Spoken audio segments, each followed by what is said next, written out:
Libreng mapahimuslan sa JR Borja General Hospital ang bagong serbisyong medikal nga gitawag og laparoscopic cholecystectomy operation aron makahatag og kalidad, paspas ug epesyente nga serbisyo sa mga residente sa Cagayan de Oro City. Ang laparoscopic cholecystectomy usa ka minimally invasive surgical procedure alang sa pag-opera sa abdo, gallstone, apil na sa appendix, kon laparoscope appendectomy ug uban pang surgical procedure sa operasyon sa tiyan.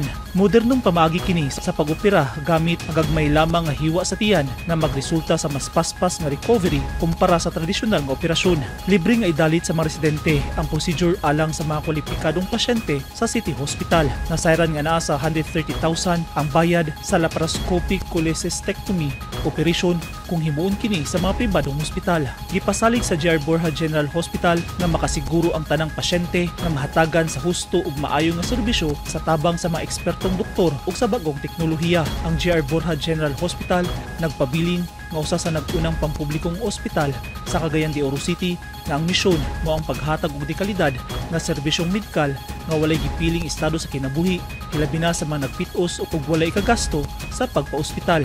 Giila na karon sa Department of Health na level 2 status ang JR Borja General Hospital. Din makadalit na kini og mas komprehensibo ug halapad nga serbisyo alang sa mga residente sa syudad nga nanginahanglan. Eugene Hinutan, Newsline Philippines. Stay safe.